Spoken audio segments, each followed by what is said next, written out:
Well, I guess we'll have chemistry part three.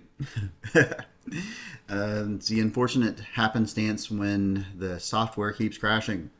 Um, any case, where we left off, ionic bonding happens when you have a positive and a negative ion.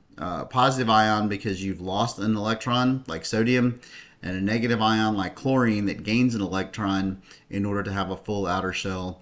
And then because of that electric pull, they are pulled together into a crystal.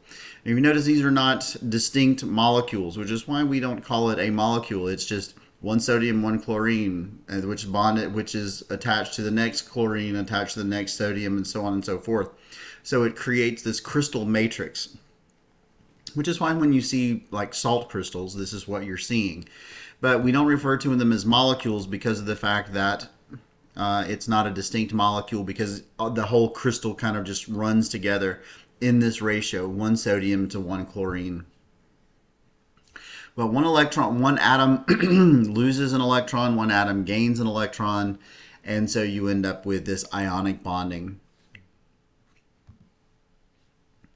Covalent bonds, on the other hand, happen when electrons are shared between two atoms, so that each atom can end up with an octet. So for instance, when we have the diatomic molecule fluorine,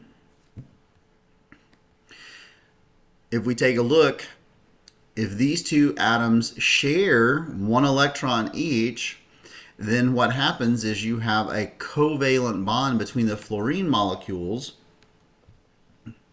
Excuse me. And so each fluorine they have a full octet, 2, 4, 6, 8. So each fluorine atom has a full octet, and they are sharing two electrons in this bond. So that is a covalent bond.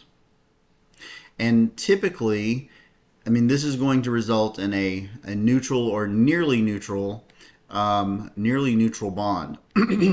Since we have the same two atoms here,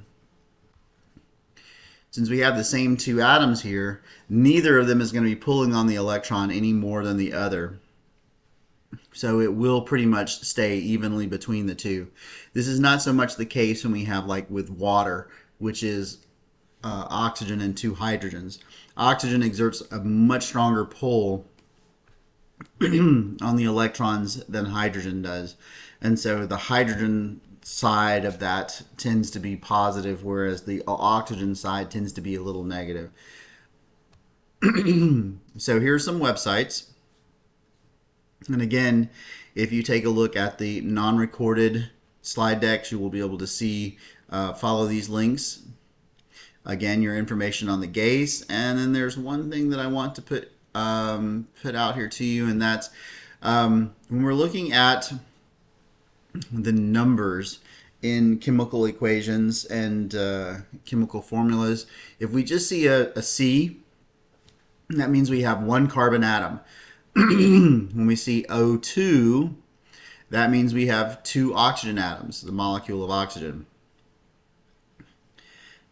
capital C, capital O, that's going to tell me I have carbon monoxide, one carbon, one oxygen. If I see CO with a sub 2, CO2, that's one carbon, the black, and then two oxygens. But when I have a 3 in front of it as a coefficient, that means I have 3 of those things. This will come in handy when it comes to balancing chemical equations. So, all right, and with that, that's going to bring this third part of chemistry to a close.